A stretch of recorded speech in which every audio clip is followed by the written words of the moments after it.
Olá, meus queridos amigos, companheiros de jornada em nosso canal do YouTube, bem-vindos mais uma vez nesta semana para apresentar os subsídios correspondentes à lição de número 11 da revista Betel Dominical, estudada nas escolas bíblicas dominicais das Assembleias de Deus, vinculadas ao Ministério de Madureira em todo o Brasil e em grande parte do mundo.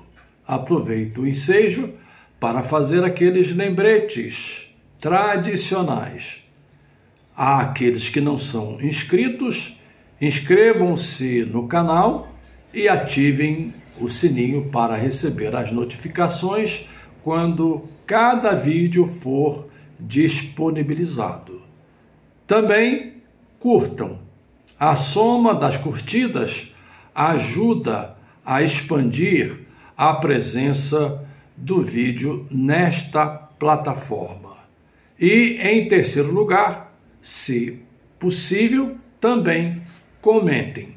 E um último pedido: compartilhem o vídeo em seus grupos de WhatsApp para que possamos alcançar outras pessoas que eventualmente ainda não sejam inscritas no canal e que elas possam também ter acesso ao mesmo material que os companheiros já têm acesso ao longo das últimas jornadas em nosso canal.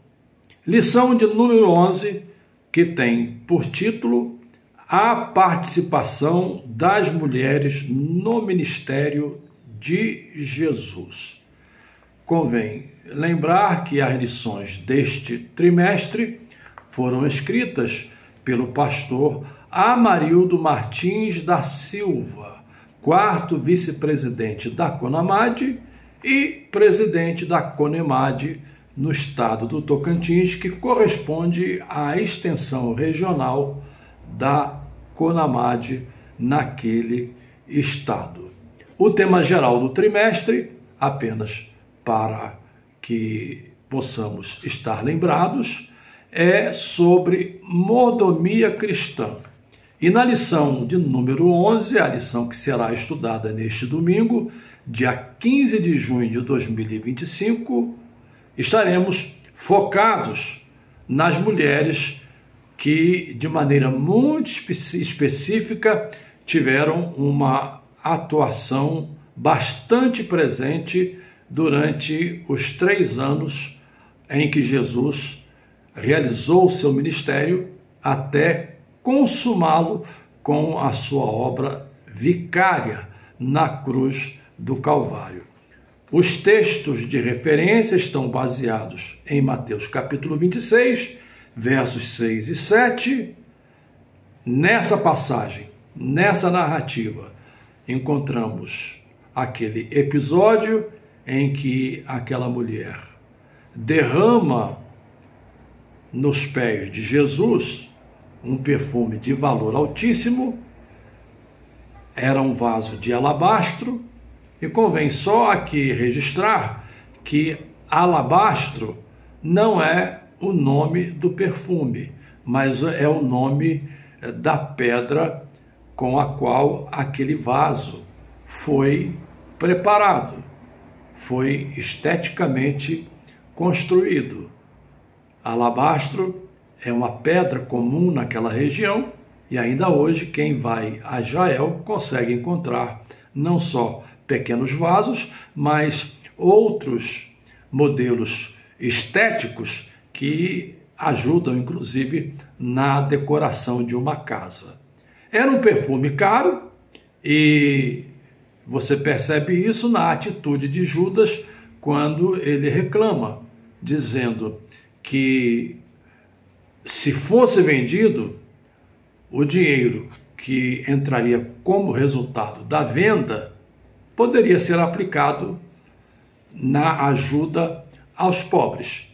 Disse ele usando essa terminologia, usando esse argumento, simplesmente porque a Bíblia registra que ele era ladrão. Por ser tesoureiro, ele cuidava das finanças de Jesus. A outra passagem é a passagem de Lucas, capítulo 8, do verso 1 ao verso de número 3. Aqui temos o relato daquelas mulheres que serviam ao Senhor com regularidade. Não eram, digamos, mulheres que estavam eventualmente presentes no ministério de Cristo, mas eram mulheres que serviam de maneira regular. E o texto é muito específico quando menciona que elas serviam com as suas fazendas, com os seus bens, ou seja, com recursos financeiros.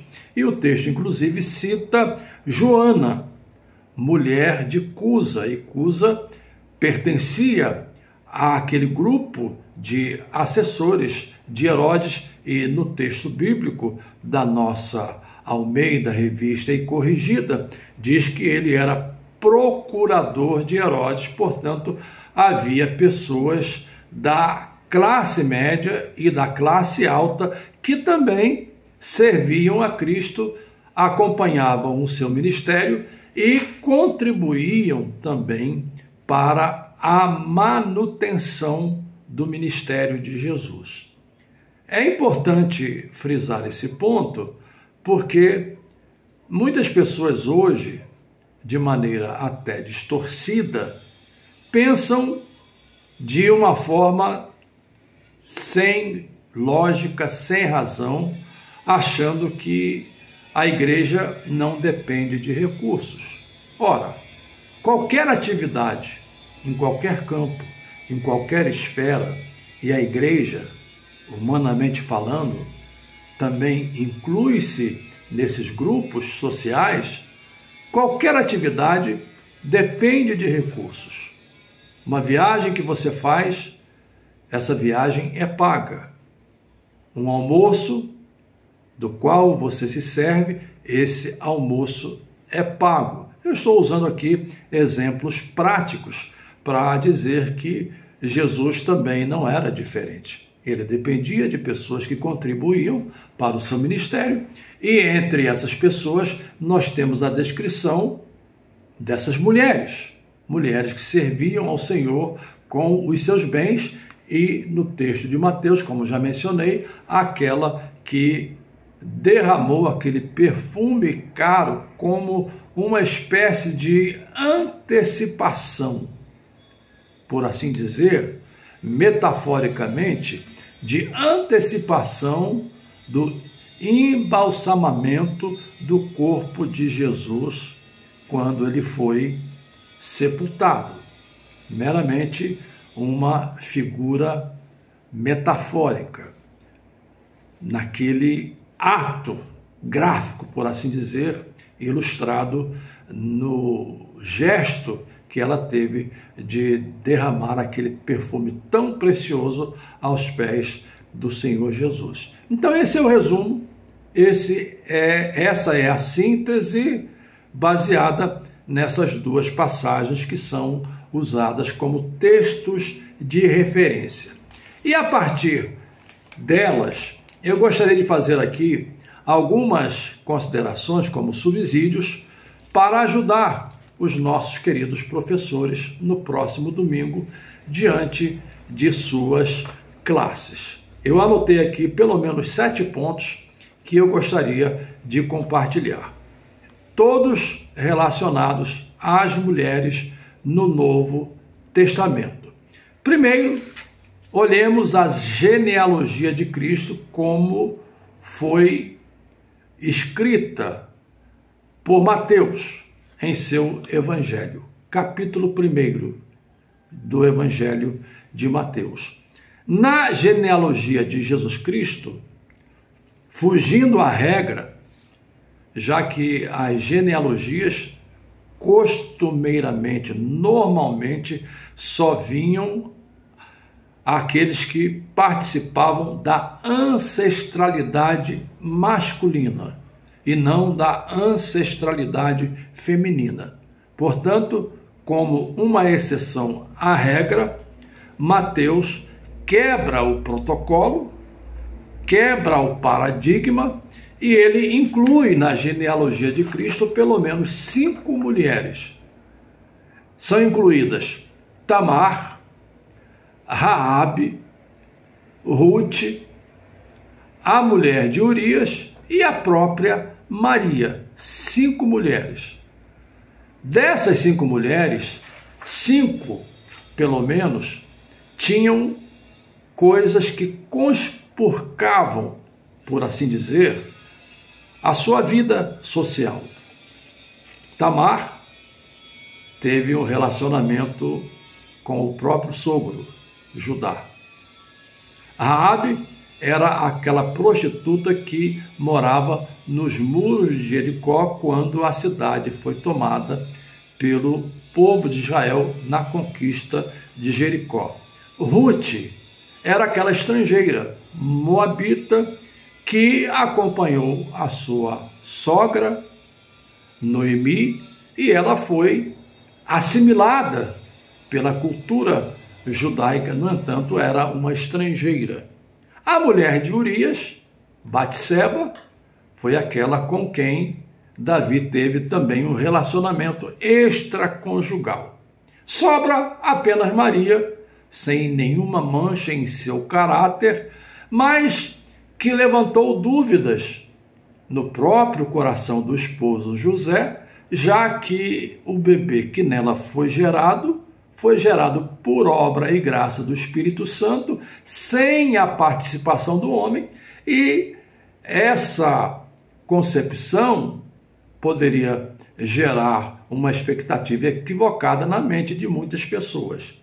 E aí surge a pergunta: por que essas mulheres são encontradas na genealogia de Cristo como escrita por Mateus em seu evangelho? Exatamente porque ele está aqui procurando quebrar paradigmas sociais, paradigmas culturais. Naquela época, e aí não vem ao caso em razão de tempo, naquela época as mulheres eram olhadas com um olhar de objeto. Naquela época, aquelas mulheres eram olhadas com um olhar discriminatório, como se fossem pessoas de segunda classe. E isso foi construído ao longo do tempo de maneira cultural, e devemos lembrar também que a revelação de Deus nas Escrituras, o que chamamos de revelação especial, essa revelação é uma revelação progressiva. Então, no Novo Testamento, essas questões culturais que no Antigo Testamento temos a lei sendo construída, sendo elaborada nesse contexto cultural e social, no Novo Testamento essas questões vão sendo, esses paradigmas vão sendo quebrados para que a mulher seja resgatada em seu papel bíblico e em seu papel para o qual ela foi criada como companheira. E numa boa tradução da Nova Versão Internacional, lá do capítulo de Gênesis, capítulo 1, ao invés de adjuntora, a Nova Versão usa a palavra aliada, ou seja, coloca a mulher como complementar, como alguém que estaria ao lado do esposo para complementá-lo. Então esse termo aliada, na Nova Versão Internacional, na própria a Nova Almeida Atualizada, permite entender que esse era o papel que Deus projetou para a mulher, e esse papel começa a ser resgatado no Novo Testamento, como mostra a genealogia de Jesus. O segundo ponto, eu já mencionei na introdução, é a presença de mulheres no ministério de Jesus. Alguém poderá perguntar ou retrucar, mas nenhuma mulher foi escolhida como discípula entre os 12 discípulos. Eu creio que o próprio Jesus procurou atuar nos termos do judaísmo, da cultura judaica, da cultura predominante e nos termos da própria lei, já que ele nasceu como judeu e a própria Escritura diz que Jesus cumpriu toda a lei. Então, ele chama para compor o seu corpo de companheiros, de discípulos, estes que depois se tornaram apóstolos. O Senhor chama apenas homens, mas não quer dizer que as mulheres foram desprezadas. Absolutamente. Você encontra no ministério de Jesus, por exemplo, como já mencionamos, capítulo 8 de Lucas, uma menção explícita que essas mulheres serviam. Veja aqui no capítulo 8, o verso 1. E aconteceu depois disto que andava de cidade em cidade e de aldeia em aldeia, pregando e anunciando o evangelho do reino de Deus, e os 12 iam com ele, referindo-se aos 12 discípulos. Verso de número 2. E algumas mulheres que haviam sido curadas de espíritos malignos e de enfermidades. E aí descreve quem eram essas mulheres. E o texto diz que elas acompanhavam. Ou seja, elas estavam presentes com regularidade. Esse é o ponto. E com um papel extremamente importante. Elas contribuíam com os seus bens. Quando, por exemplo, olhamos para a ressurreição de Cristo, o Senhor Jesus não apareceu primeiro aos discípulos. O Senhor Jesus primeiro apareceu às mulheres. Eu acho que esse dado é interessante no Novo Testamento, porque se houvesse, por assim dizer, um protocolo, deixe-me usar uma expressão do mundo oficial, se houvesse um protocolo de Estado, Jesus deveria, por lógica, aparecer primeiro aos discípulos, mas ele aparece primeiro às mulheres. Inclusive, manda uma mensagem para que os discípulos fossem para a Galileia, porque lá o Senhor os encontraria. Então, Jesus aparece primeiro às mulheres na ressurreição, dando a elas um papel de importância no ato que complementaria, que consumaria a sua obra redentiva iniciada no Calvário. Porque se Jesus não ressuscitasse, como escreveu Paulo, a nossa pregação seria vã, a nossa pregação seria sem sentido, porque o cristianismo seria uma religião como qualquer outra religião. Não teria sentido. Seríamos semelhantes às outras religiões cujos líderes morreram e não ressuscitaram. Então, a ressurreição complementa a obra de Cristo realizada no Calvário. Era um ato necessário. Ato necessário quer dizer, Jesus tinha de ressuscitar, e nesse ato necessário, Jesus aparece primeiro às mulheres. Que maravilha! As mulheres reconhecidas no ministério de Jesus. Mas vamos em frente, só para uma análise mais pormenorizada. Quando entramos nas epístolas, e podemos mencionar inclusive o próprio livro de Atos, capítulo 16, se for o caso, e outros capítulos também do livro de Atos, nós encontramos também a participação de mulheres. Você encontra o caso de Dorcas, especificamente no livro de Atos dos Apóstolos. Mas deixe-me prender a minha argumentação nas epístolas. Por exemplo, quando vamos para Romanos capítulo 16, logo no primeiro verso, Paulo escreve à igreja de Roma: recomendo-vos a Febe. Algumas traduções preferiram traduzir de forma eufemística, a qual serve ao Senhor na igreja que está em Cencreia. Por que de maneira eufemística? Porque no original, no grego, a expressão que aparece ali é exatamente essa, a qual é diáconos. A palavra grega é essa, diáconos. E é a palavra empregada para aquela função que foi instituída como descrita no livro de Atos.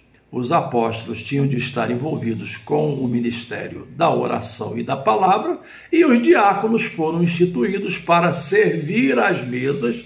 Portanto, Febe exercia essa função na igreja de Cencreia. Já ouvi argumentos de pessoas dizendo que isso ocorria porque havia poucos homens naquela igreja. É um argumento frágil, porque você não encontra base nenhuma no Novo Testamento para afirmar que havia poucos homens na igreja de Cencreia. É apenas uma evasiva, é apenas um escape que se faz. Ela era diácono na igreja de Cencreia. Esse era o papel que Febe desempenhava na igreja em Cencreia. E outras versões preferem traduzir como diaconisa. Então faz uma tradução que seria uma, digamos, uma conjugação no feminino, né? O sujeito aí no feminino, diaconisa, mas no original grego a palavra que aparece é essa, diáconos, no masculino, ou seja, ela exercia essa função na igreja de Cencreia, Febe. Esse é um ponto extremamente interessante. Outro ponto também que eu quero frisar, entre outras mulheres citadas nas epístolas, Paulo cita o caso de Priscila e Áquila. E Priscila e Áquila aparece no ministério de Paulo algumas vezes, mas em Romanos capítulo 16, o casal aparece numa descrição em que se afirma que a igreja reunia-se em sua casa. A igreja reunia-se em sua casa. E você pode pensar e tentar argumentar afirmando que o fato de Priscila e Áquila, a mulher aparecer em primeiro plano na descrição, seria meramente uma atitude protocolar, não é? Uma maneira de Paulo fazer uso de uma formalidade como se faz hoje. Geralmente, protocolarmente se faz o uso dessa forma, quando se vai referir a um casal. A mulher vem antes e o homem vem depois. Mas naquela época não era assim. Naquela época as mulheres ainda eram olhadas de forma discriminatória como ocupando uma posição inferior. Então, quando Paulo põe Priscila antes de Áquila, ele está simplesmente dizendo que Priscila era quem dirigia, Priscila era quem liderava os cultos em sua casa.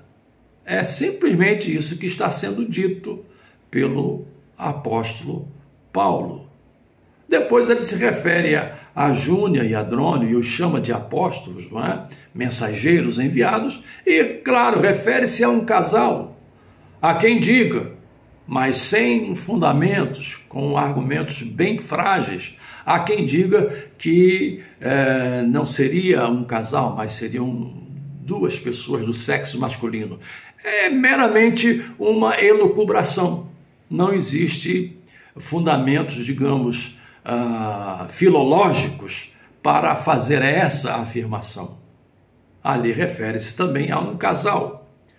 Outro ponto, em uma de suas epístolas, Paulo refere-se a Trifena e Trifosa, presumindo-se que elas estivessem com algum desentendimento entre elas. E quando Paulo se refere a elas, Trifena e Trifosa, Paulo as chama de cooperadoras. Cooperadoras.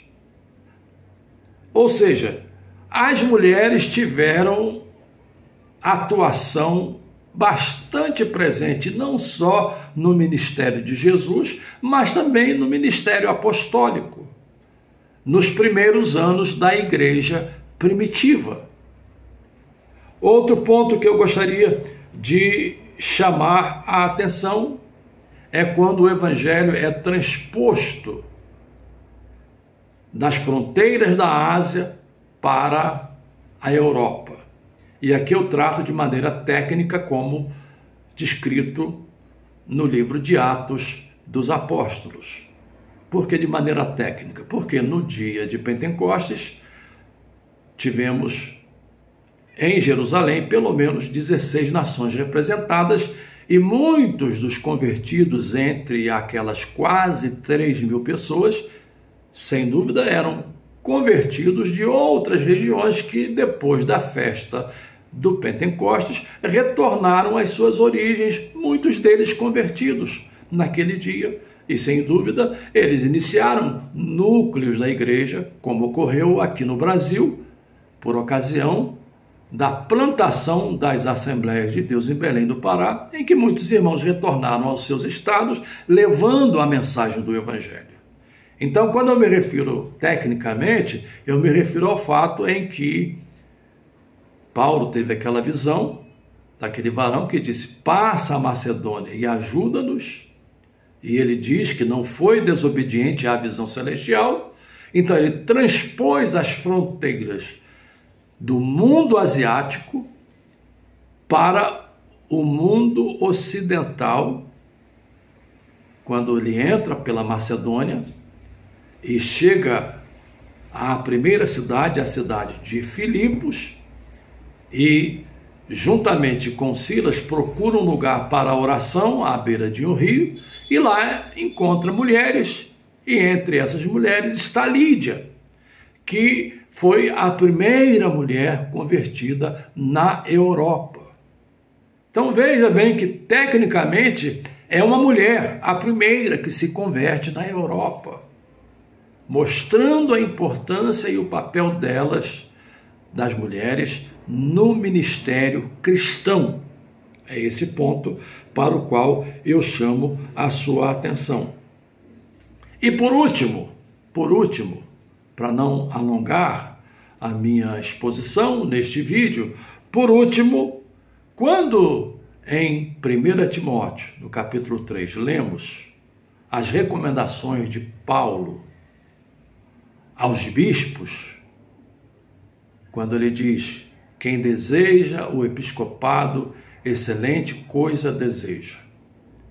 E na sequência, Paulo então passa a não só, primeiro, mencionar as qualificações dos bispos, mas na sequência mencionar as qualificações exigidas para os diáconos. Mas é interessante que há ali uma espécie de parênteses que o apóstolo Paulo faz quando entra nas qualificações dos diáconos, e ele passa a referir-se às mulheres, que elas também tivessem as mesmas qualificações. É interessante que na lista para os bispos ele não faz isso, mas quando chega na lista para os diáconos, ele age dessa forma, ele escreve dessa forma, e isso é muito comum nas epístolas que Paulo escreveu, em que ele eventualmente faz algumas digressões, e é preciso que você entenda essas digressões. Então, ali, essa digressão, ele não está a referir-se às mulheres no sentido conjugal. Claro, é só você querer fazer uma exegese correta, uma exegese bíblica, levando em consideração que esse era um padrão no modo de escrever do apóstolo Paulo. Ele usava esse recurso da digressão, e há inclusive algumas digressões que são bem mais longas. E depois, lá mais adiante, ele retoma o tema, depois de fazer a digressão, e em 1 Timóteo capítulo 3 temos essa rápida digressão para então retomar o tema, e ele refere-se às mulheres, como que querendo dizer, as mulheres também que são vocacionadas, que são chamadas tanto para o exercício da vocação pastoral, tanto para o exercício da vocação para o diaconato. Essas mulheres precisam ter as mesmas qualidades.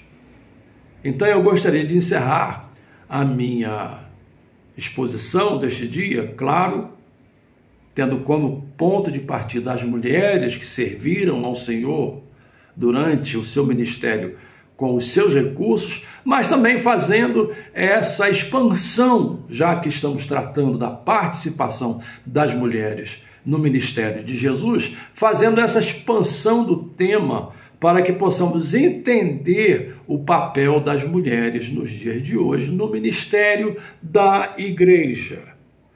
Volto a repetir, a revelação foi progressiva, levando em considerações muitas questões culturais.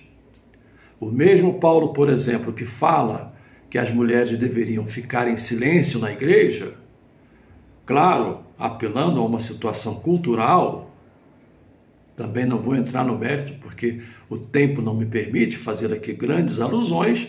O mesmo Paulo diz que as mulheres que oram e profetizam com a cabeça descoberta. Ora, profetizar envolve discurso.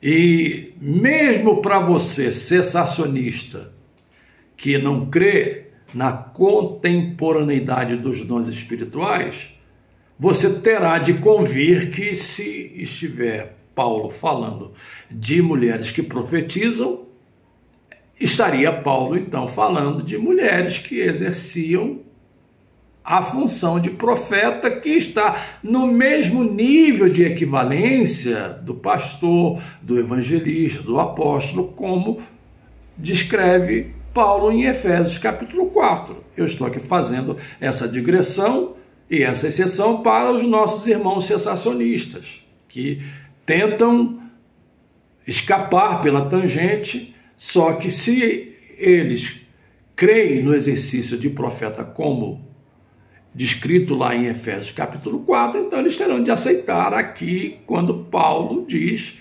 que a mulher que ora ou profetiza.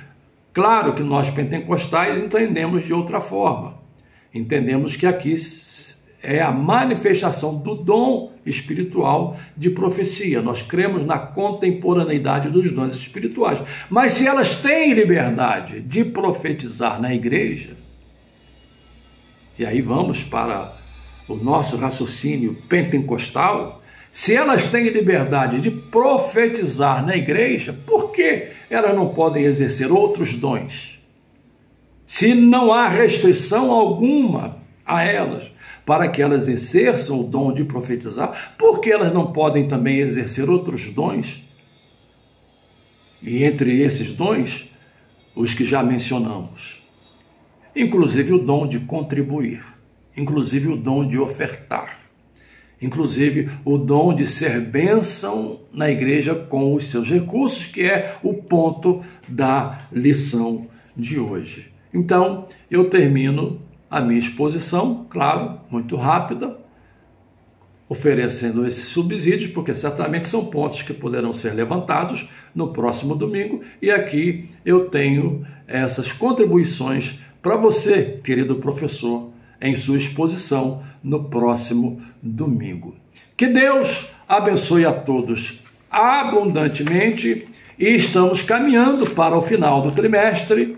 Na próxima semana estaremos trazendo subsídios para a lição de número 12, que tem por título A Igreja e os Necessitados, o chamado de Deus para cuidar dos mais vulneráveis. Logo depois, teremos então a finalização com a lição de número 13, a última lição do trimestre, lição de número 13. Deixe-me aqui mostrar aqui o título da lição de número 13, dízimos e ofertas hoje, um compromisso de fé e generosidade no reino de Deus. E aí, com essa lição, terminaremos o trimestre e já estamos aqui, nos preparando para o próximo trimestre, quando estudaremos o Evangelho de João, no próximo trimestre. As lições foram escritas pelo bispo Abner Ferreira, que é o meu pastor em Madureira, onde tenho o privilégio de servir juntamente com a minha esposa, pastora Débora Couto. E para mim será uma honra muito grande e eu terei de ter o máximo de cuidado para trazer os subsídios no próximo trimestre, porque estarei tratando das lições que foram escritas pelo meu pastor, bispo Abner Ferreira. Um beijo e um abraço no coração de vocês. Deus os abençoe e até a próxima semana.